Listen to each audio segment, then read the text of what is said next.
Salahuddin Ayyubi Saladin के नाम से मशहूर एक बहादुर और मजबूत नौजवान की आवाज उभरती है।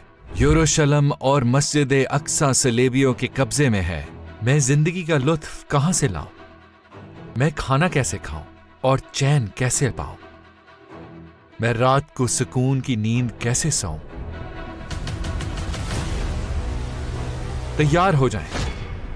हम एक ऐसी कहानी शेयर करने वाले हैं जो हम सब में नया जज्बा जगा देगी। एक सच्चे इस्लामी हीरो, मस्जिद अक्सा के मुहाफिज, खादिम अल हरमैन, यरूशलेम के फातेह अल मलिक अबू अल मुजफ्फर सलाहुद्दीन अय्यूबी की कहानी। भरपूर रिसर्च की गई है जिसमें स्क्रिप्ट राइटिंग, वॉइस ओवर और वीडियो एडिटिंग शामिल है। हम इश्तिहारात से पाक एक फिलाही चैनल है। हक की इशाअत के लिए मुखलिस रजाकारों की एक टीम काम कर रही है। अगर आप हक को फैलाने में हमारा साथ देना चाहते हैं तो आप भी हमारे चैनल को सब्सक्राइब करके हमारे मिशन का हिस्सा बन सकते हैं।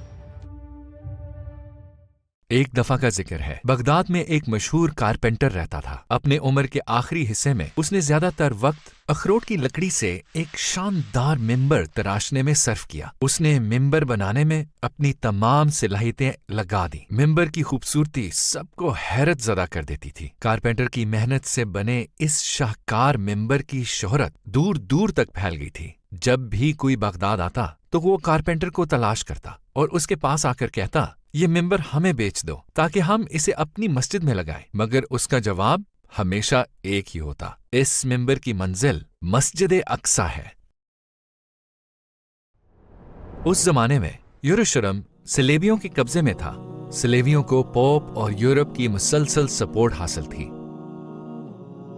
सल्जूकी सल्तनत खत्म हो चुकी थी। अनातोलिया और मेसोपोटामिया कई छोटी इस्लामी रियासतों में बट गई थी और वो आपस में मुसलसल झगड़ती रहती थी। मिस्र में बातनिया फातमी फिरका बन गया था जिसने मुसलमानों को अंदर से कमजोर कर दिया था। इन चैलेंजेस के बायस यरूशलेम वापस लेना मुसलमानों के लिए सिर्फ एक ख्वाब था, ऐसा ख्वाब जो हकीकत से बहुत दूर था। इसके बावजूद कारपेंटर पूरे एतमाद के साथ सबको यही जवाब देता रहा, मुझे यही काम आता है, मैं कारीगर हूँ, मैं मिंबर तराशता हूँ। काश किसी दिन कोई बहादुर मुसलमान उठे और यरूशलेम आजाद करवाए तो ये मिंबर अपनी असल जगह पहुंच जाए। उस मिंबर की शोहरत तकरीबन हर शहर में पहुंच गई थी। जब लोगों में इसकी बेमिसाल खूबसूरती की बातें होने लगी तो 7 या 8 साल के एक छोटे बच्चे ने भी ये दास्तान सुनी। वो छोटा लड़का सलाहुद्दीन अय्यूबी था। मिंबर की दास्तान सुनते ही एक अज़म उसके जहन में हमेशा के लिए नक्श हो गया। यरूशलेम ईसाइयों से वापस लेना है और मिंबर उसकी असल जगह पहुंचाना है। इराकी शहर तकरीत में पैदा होने वाले सलाहुद्दीन अय्यूबी के वालिद कुर्दिश और वालदा तुर्किश थीं। फौजी ट्रेनिंग में दिलचस्पी के बावजूद उन्होंने पहले दीनी तालीम को तरजीह दी। उन्होंने लॉजिक, फिलॉसफी, सोशियोलॉजी, फिक्र, तारीख, आर्ट्स और साइंसेस के मज़ामीन में भरपूर इल्म हासिल किया। सलाहुद्दीन ने अपनी तालीम दिमिश्क के हदीस यूनिवर्सिटी में हासिल की। मुसलमान उन्हें एक मिसाली सुल्तान समझते थे, जबकि सलेबी उन्हें एक सच्चे इस्लामी हीरो की नजर से देखते थे। मशरिकी और मगरबी दोनों तारीख दानों ने अपनी किताबों में उनकी तारीफ की है और सब ने मुतफिक्का तौर पर उन्हें एक नेक, रहम दिल, खुशबाश, बाहिम्मत और बहादुर जंगजू बयान किया है। जब इस बाकमाल शख्स की उम्र 26 साल हुई तो उन्होंने अपने चचा शेर को के साथ रियासत में कई जिम्मेदारियां संभाल ली। सलाहुद्दीन जैसे जैसे बड़े हुए, यरूशलेम की फतेह के लिए तकदीर उनका रास्ता बनाती गई। आप पूछ सकते हैं कि कैसे? जंगी रियासत के सुल्तान नूरुद्दीन जंगी ने अपने ज़ेरे हुकूमत तमाम तुर्किश रियासतों को मुत्तहिद किया और एक जिज़वी इस्लामी इत्तेहाद कायम करके सलेबियों से कई शहरों को कामयाबी से वापस ले लिया। जब मिस्र की फातमी रियासत को बहरान का सामना था तब यरूशलेम के सलेबियों ने अपना असरूर व रसूख मिडिल ईस्ट में फैलाने की कोशिश की।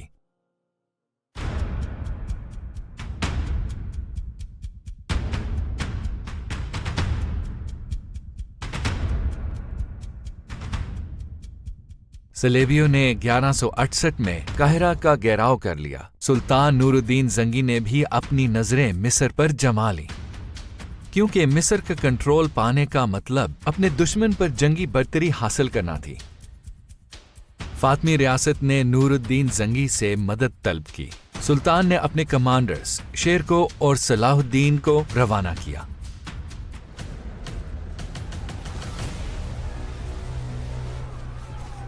और शेर को ने पूरे मिस्र को सलेबियों से पाक कर दिया।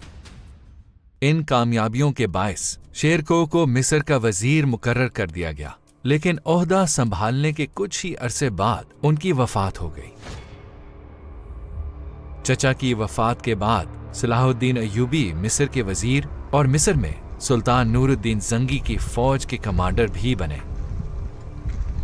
31 साल की उम्र में उन्होंने रियासत के वली और मिस्र के वजीर के ये दोनों अहम ओहदे एक साथ निभाए। सलाहुद्दीन ने मिस्र का कंट्रोल पाने के बाद अपनी और तुर्की के खिलाफ मुजाहमत करने वालों यानी फातिमी और उनके साथ देने वाले सलेबियों और बाज़ंतीनियों का मुकाबला शुरू किया। मिस्र पर मुकम्मल कंट्रोल के साथ उन्होंने फौज को दोबारा मुनज़्ज़म किया। अहले सुन्नत की हमायत में काम करते हुए उन्होंने सुन्नी मदरसे और नए इदारे कायम किए। आहिस्ता आहिस्ता उन्होंने बातनिया फातमियों को ब्यूरोक्रेसी से निकाल दिया। आखिरकार 1171 में नूरुद्दीन जंगी के हुक्म पर उन्होंने बातनिया फातमी की हुकूमत को खत्म कर दिया।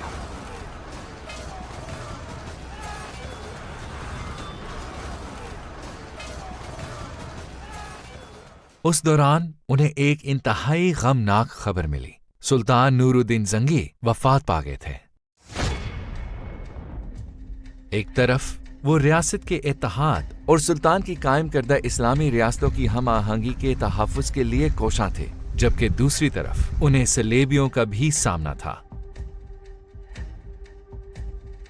उस जमाने के हर इस्लामी कमांडर की तरह सलाहुद्दीन अय्यूबी की 3 आरज़ुएं थीं।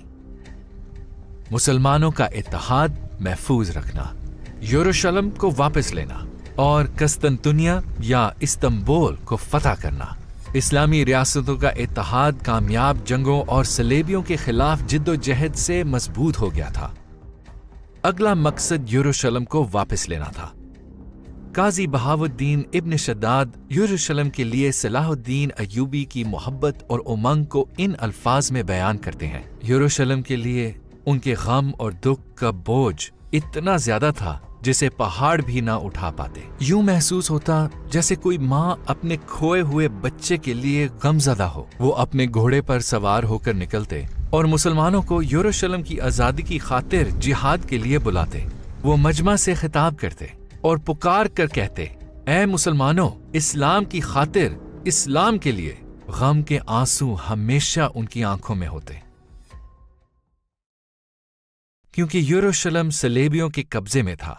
वो कहा करते, जब तक यरूशलेम और मस्जिद अल अक्सा सलेबियों के कंट्रोल में है, मैं कैसे मुस्कुराऊं, मैं कैसे इत्मीनान पाऊं, और मैं खाना कैसे खाऊं, और रात को चैन की नींद कैसे सोऊं।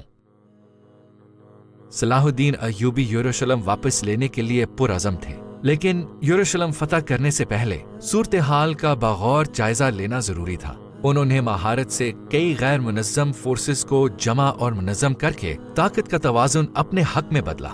उनकी बुनियादी तवज्जो लतीनी सलेबी रियासतों पर थी। इस दौरान यरूशलेम का बादशाह मर गया और गी ऑफ लुसिनिया उसका जानशीन बना। सलाहुद्दीन अय्यूबी ने कदम ब कदम आगे बढ़ना शुरू किया। उन्होंने हल्ब पर कब्जा करने से पहले दियारबकर, औरफा, हैरान, रका, काबूर, नसीबीन और बहुत से शहरों को फतह किया। ये तमाम शहर यरूशलेम के रास्ते पर जंगी अहमियत के हामिल थे। सुल्तान ने सबसे पहले तिब्रिया शहर का घेराव किया। तिब्रिया की जंगी अहमियत बहुत ज्यादा थी। उनका मकसद यरूशलेम के बादशाह और उनकी फौजों को शुमाली फिलिस्तीन में तिब्रिया के करीब हित्तीन में लाना था, क्योंकि उन्होंने मैदाने जंग वहां ले जाने का मंसूबा बनाया था। हित्तीन अपने पानी के कुओं के लिए मशहूर था। सुल्तान सलाहुद्दीन ने पहले ही हित्तीन के रास्ते पर मौजूद पानी के कुएं कब्जे में ले लिए और उन्हें पत्थरों और रेत से भर दिया। चुनाचे पानी के कुएं इस्तेमाल के काबिल ना रहे। बादशाह और उसकी फौज हित्तीन में पहुंची तो वो कुओं को उस हाल में देखकर सख्त मायूस हो गए। पूरी फौज सहरा की सख्त गर्मी में प्यास और थकन की शिद्दत के साथ जंग लड़ने पर मजबूर थी। हित्तीन की जंग 4 जुलाई 1187 को शुरू हुई। इस जंग में सलाहुद्दीन ने यरूशलेम के बादशाह गी अवलूसियां के ज़ेरे क़यादत सलेबी फौज को शिकस्त दी। इस कामयाबी के बाद सलाहुद्दीन ने तेजी से फतह की कार्रवाई शुरू कर दी। सलेबियों को होने वाले शदीद नुकसान से मुसलमानों को तकरीबन पूरी यरूशलेम की सल्तनत पर कंट्रोल हासिल हो गया। उन्होंने अक्का, तिब्रिया, इस्कलान, नाबलस, रमल्ला और गजा समेत बहुत से किले फतह किए। चंद ही हफ्तों में 20 सितंबर 1187 को सुल्तान ने यरूशलेम का घेराव किया। मंजनीक से शहर की दीवारों पर गोलाबारी की गई। जल्द ही शुमाल मशरकी दीवार कमजोर पड़ गई। मंजनीकें वहां लगाई गईं।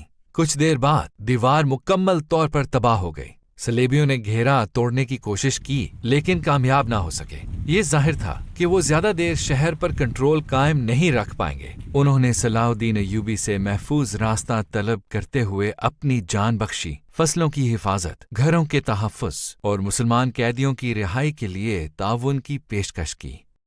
सुल्तान सलाहुद्दीन ने इन शराइत को कबूल किया क्योंकि वो मुसलमान कैदियों का तहफ़्फ़ुज़ यकीनी बनाना और जंग को तूल देकर मजीद हलाकतों से बचाना चाहते थे। आखिरकार वाक़े महराज के मुक़द्दस मौके पर 27 रजब 832 हिजरी बामुताबिक 2 अक्टूबर 1177 को जुमादुल मुबारक के दिन यरूशलेम वापस ले लिया गया।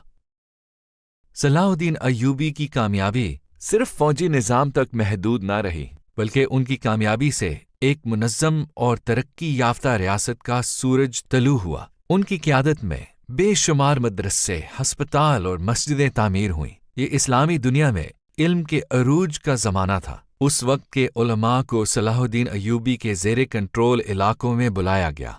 उलमा को अपना ताउन पेश करते हुए उन्होंने शानदार अलमी तरक्की की राह हमवार की।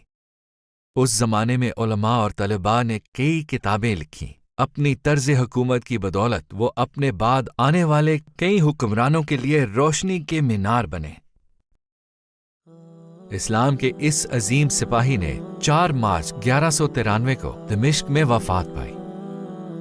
उनकी वसीयत के मुताबिक वफात के बाद उनका कफन एक नेज़े पर बांध के लोगों के सामने लाया गया और उसके साथ दमिश्क की गलियों में ये अल्फाज गूंजते रहे, ऐ मुसलमानों, ऐ लोगो, मिस्र, यमन, शाम, फिलिस्तीन, यरूशलेम का फातेह सुल्तान सलाहुद्दीन आज इस कफन के सिवा दुनिया से कुछ नहीं ले गया। इससे इबरत पकड़ो और दुनिया के धोखे में मत आओ।